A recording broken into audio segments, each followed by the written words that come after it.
Hello and welcome to the Family Brand Podcast. My name is Chris. I'm a husband, a father, and an entrepreneur.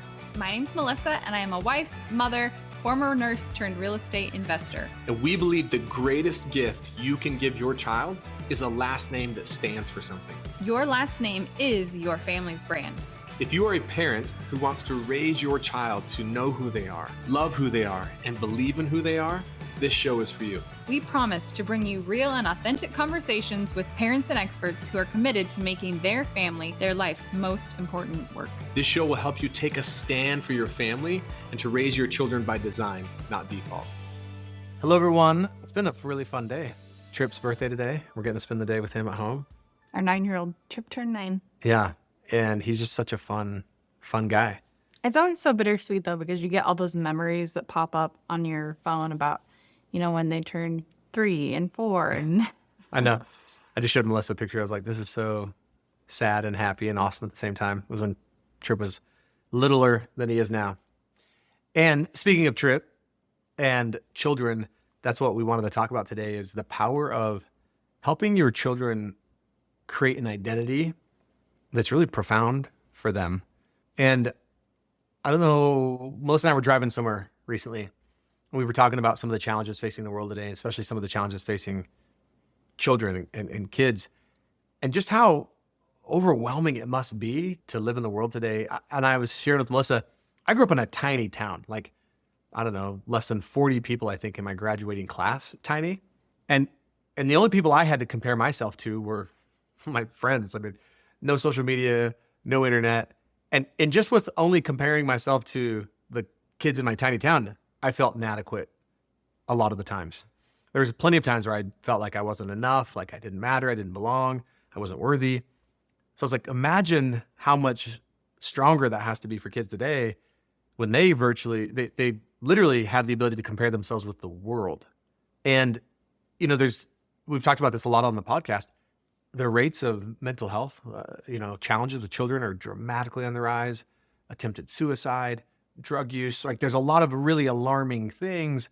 yeah, it's a state of emergency, actually. In the American several states. Academy of Pediatrics, a couple years ago. Kids' mental health is a state of emergency in the United States. Yeah, and so I just had this thought that occurred to me, and I shared it with Melissa, and she's like, oh, we should talk about that on the podcast. And it was, I actually don't think we have a mental health crisis with our children. I don't think we have a drug abuse crisis. I think what we actually have is we have a not enoughness crisis. We have a not belonging enough crisis. We have a I don't matter enough crisis that then manifests itself into, mental health challenges and addiction and drugs. And so I think then one of the most profound things we can do for our children from a young age, and no matter what age they are, is to just reinforce all the time how much they matter, how much they belong, how much they're already enough, how much they're worthy. Because I also have recognized, having many family members who have struggled with addiction, I've never met someone who's struggling with addiction who has a strong sense of self-worth. I've never met someone struggling with addiction who has a strong feeling of I'm enough. I've never met someone struggling with addiction who really believes like they matter. I've also never met someone who isn't struggling with addiction that doesn't have the opposite of that. Everyone I've ever met or known that's struggling with addiction doesn't believe they're enough.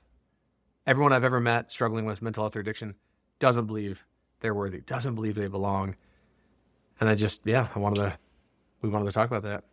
Yeah, I think what maybe had me realize, like, okay, wow, this is a conversation that families want to be in, is we had the opportunity in January. We spoke at an event together, Chris and I, and as part of the event, we offered, at the end of our time speaking, we offered people to come and join our Family Brand Academy. And the way it worked is we basically said, if you join, before the conference is over, we are going to throw in a couple of bonuses. And one of those bonuses will be, we are going to have a conversation with your kids via Zoom. And that conversation via Zoom is going to be all about like this very thing, but in a way that's delivered by someone that is not the parent. Like, you don't have to deliver the message. You get to have like this fun guy over here, Chris, deliver the message, but I thought you spoke about it so beautifully when you're speaking from stage, talking about like what we, as far as family brand, what we want to instill in children to help parents instill in their children. Yeah, and this is really profound. We call it the cool aunt, cool uncle effect, where all of us know this, that your children oftentimes will listen differently or hear things differently from someone else other than you. And Melissa and I were surprised just how much. I think there was a lot of families who were going to buy the Family Brand Academy anyways. And I think there was a lot that decided just because we were going to offer that bonus for their children. And so many families came up to us and were like, man, my child's struggling with self-worth, or my child's struggling with not feeling like they're enough or not feeling like they belong. And look, like, we have to take a stand for our kids because the world isn't going to. The world is doing everything in its power to get your children to believe they're not enough. The world is doing everything in its power to get your children to believe they don't matter, to get your children to believe that they don't belong, that they're not worthy. And if you're not actively, daily combating that, your kids are losing the battle. My kids are losing the battle. And I think that like part of this is to teach our children from a young age that like self-worth and mattering and being enough and belonging, that's inherent. Like, it's in you. You can't do anything to lose it. Like, you can maybe no longer feel it, but to teach them from a young age, like, hey, you matter and you always have. You're enough and you always have been. You belong and you always have. You're worthy and you've always been worthy because you were born that way. Like, God created you to be that way. Because I think that kids and adults, when they start feeling like, oh, I'm not enough, I don't matter, I don't belong, I'm not worthy, they can't not go pursue things to try and fill that void. And oftentimes it's in the pursuit of things that aren't great for them or great for us. It's like there's a lot of adults later in life who they pursue success at all costs. They pursue money at all costs. They pursue multiple relationships at all costs. They pursue, they'll do anything like fit in with a crowd, even if it means going totally against what they believe, because they think that like that thing that's missing in them, they think it's out there. And it's not out there, and they'll never find it out there, which is like why it becomes this, like, I call it the endless pursuit of something that I can never find. It's inside, like it's an inside job. Same with our kids. If our kids don't feel like they're enough, don't feel like they matter, don't feel like they belong, don't feel like they're worthy, they'll seek it out elsewhere. And a lot of times they'll seek it out in approval from friends that aren't the greatest influences, from substances, from pornography, from like drugs. And then they don't find it. And because they don't find it, a lot of times it's like, well, I got to go even harder. I got to go even further into that. And then it just becomes this endless vicious cycle of like discouragement. Because like no matter what I do, or no matter what I try, or no matter how much I change myself, I still don't feel like I'm enough. And just reminding them, yeah, from a young age, like, you are enough. You do matter. You do belong. You are worthy. And I think one of our number one responsibilities as leaders, whether that's leaders in our homes, leaders in our marriage, leaders in our companies. I just got off a coaching call with a possibility company with our group coaching clients. And I said that I believe one of the greatest responsibilities of a leader is to be a chief reminding officer, a CRO, that you're constantly reminding your people, whether that's your people at your company, your people in your family, you're constantly reminding them who they are. You're constantly reminding them of who we are. You're constantly reminding them of their value. You're constantly reminding them of their worth. And look, we don't do it enough anywhere. We don't do it enough in our businesses. We don't do it enough in our families, because we think like, oh, we can touch on this once a week, once a month, once a quarter, once a year. And it's like, no, it doesn't work that way. We have the vantage point at the Possibility Co. of coaching, hundreds of entrepreneurs and organizations a year. And those organizations are entrepreneurs who have the most intentional, sustainable, loving cultures, and also like highest revenue growth. There's no coincidence that they are the companies and leaders who are the most obsessed with reminding themselves, their people, their teams, their customers all the time of their identity as a company. Here's who we are. Here's what we stand for. Here's what we're known for. And I think it's just the same thing applies in families. If we're not having a discussion regularly about this idea of you're enough, you matter, you belong, you're worthy, I think we're missing opportunities. I love what you said about leadership, how it is. Sometimes I don't think necessarily of my role as a parent as that of a leader. But of course, if you take a half a step back and think about it, you're like, oh yeah, of course. I'm like, this is like the biggest leadership opportunity I have in front of me right now.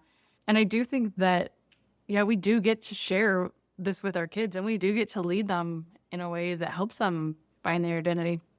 And one thing that I was thinking of when you were talking is that there is a way to help them find their identity. I feel like we just keep talking a little bit about like big picture, which is awesome. But I would love to talk about like, okay, what are some things that you can actually do like with your kids today? And I think one thing that came to mind is helping them develop an identity that's not just like about the things that they're good at. Or the things they do. Or the things that they do, yes. So it would be easy as a parent to acknowledge your kids for, you're so good at baseball, you're so organized, or these things. But I think it's a gift and a skill to be able to see in yourself and in others things that are deeper, such as, I love how you are so kind and welcoming to new people. I love that you aren't afraid to talk to strangers, or these other things that are more about who they are as a person. Yeah, I think we live in a society where we're very doing focused, right? What do I got to do? Just in my day to day, what do I got to do? What do I got to get done? In a company, it's like, what do we got to do to make more money? What do we got to do to grow? As a kid, it's like, what do I got to do to fit in? What do I got to do to like start in the sports team? What do I got to do to make friends? And we're so doing focused that I think we really lose sight of the being. So it's like doing and being, and they don't have to be like, it doesn't have to be doing versus being. It can be an and. Like, sure, there's things to do, but it's also like, who am I being, right? Like, am I being loving? Am I being kind? Am I being encouraging? Am I being powerful? And I think it's easier to help our children start to shape their identity, to your point, Melissa, if the only thing they're ever getting acknowledged for is what they're doing. And unfortunately, a lot of times with kids, they actually get acknowledged even more for what they're not doing or what they're doing wrong. But if we could acknowledge way more, because what you do really isn't your identity, interestingly enough. It's just part of like your things you do. Your identity is who you are. It's like who you're being. So if we could acknowledge more who they're being in the form of like bravery, courage, kindness, tenacity, relentlessness, like faith, love, hope, like generosity, I think it's really kind of calls people forth into that. And then I think it's also really useful to have your children, and we've done this with our kids, and I've helped some, other families, have children and adults, by the way, think about, who do I want to be? Because a lot of times if you set anyone down, whether it's a child or an adult, and you were to say, hey, let's create some really powerful, like I am statements, or some really powerful like declarations, or most people left to themselves, their mind will naturally gravitate towards the doing. I am, and they'll, I'm a good athlete, and nothing wrong with that. But it's like encouraging them to actually create a vision for themselves of like, who are you and who do you want to become? Like, I am bold, I am brave, I am a good friend, and these are, I'm beautiful just the way I am. I am momentum. I am a child of God. Like, I'm just reciting, even remembering some of the ones from our own kids, like their manifestos. That's what we call these, creating a manifesto. And I've really encouraged my kids, have some things in there around doing, nothing wrong with that. And though, really have this be focused on who it is you want to become. Because again, I've had to learn this the hard way in my own life. No amount of doing will ever help me have self-worth. No amount of doing will ever help me feel like I'm enough. No amount of doing will ever help me feel like I belong. No amount of doing will ever help me feel worthy. And look, I spent years trying to do. It's more in this idea of, again, first, and this is kind of a wild idea for a lot of people, is like, you can't do anything to improve your self-worth. You can't do anything to improve being enough. You can't do anything to like belong. You can't do anything to be worthy, because you already are. You were born that way. You can do some things, I think, to like embrace that and feel more of that, which I think is what, Melissa's talking about. And so I just wouldn't underestimate. I know it does sound high level, but I would not underestimate telling your children, yourself and your significant other regularly, hey, you know what? Just so you know, you're enough. Just so you know, you matter to me. Just so you know, like, you belong here in our family. Just so you know, like, you're worthy. I don't know if there's anything more profound I could say to another human being than those four things, because I also believe those are what I call the core four biggest lies and judgments that we have about ourselves, is that I'm not enough. I don't matter. I'm not worthy. I don't belong. It's just not true. I was doing some research recently about They're called ACEs, which is an acronym for Adverse Childhood Experiences. And I don't have it pulled up in front of me, but one of the questions, it takes these things that it's a survey or quiz, I guess.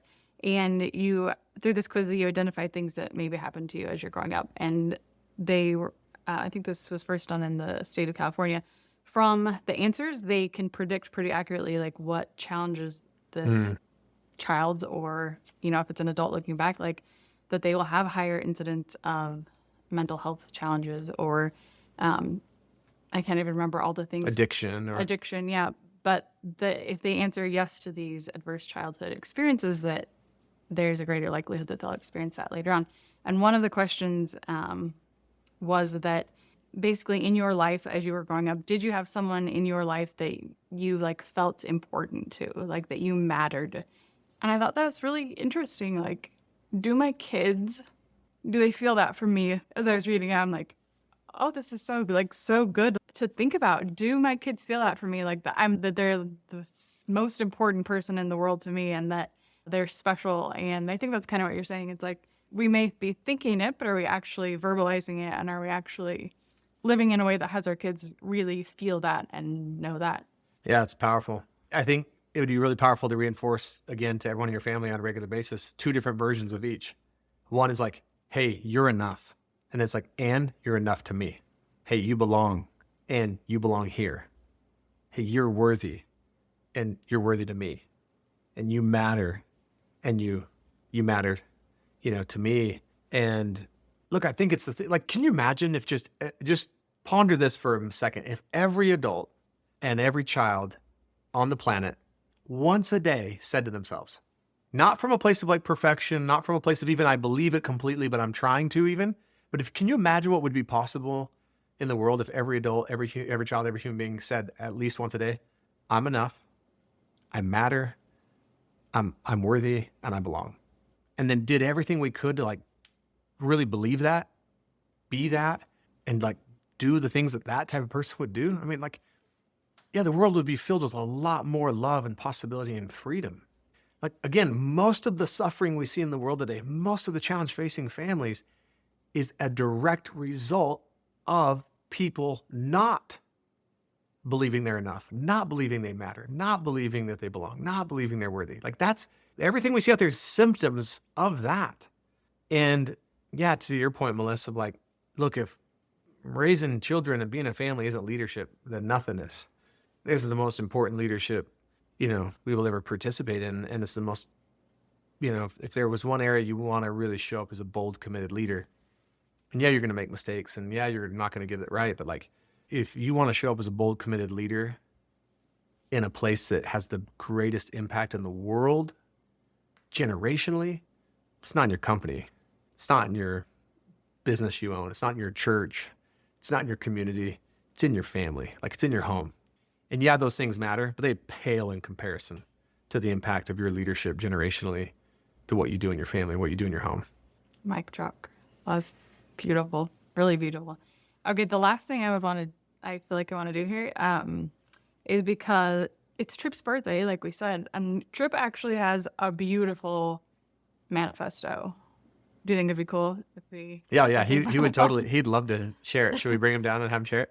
Yeah, we'll bring him down and have him share it. And I don't share this to like show off, like, look at Tripp, look what he can do. I feel like because we've been working on his manifesto for, I don't know, probably a year or so, I feel like it is part of him. Like, he'll come up to us and he'll be like, Mom, I want to tell you my manifesto. And he's just so cute. Anyway, I was going to say he's my current favorite child, which is true, but then I wasn't going to say that because I was like, can I say that out loud in public? I don't know. Our children don't listen to the podcast. He's just so fun right now.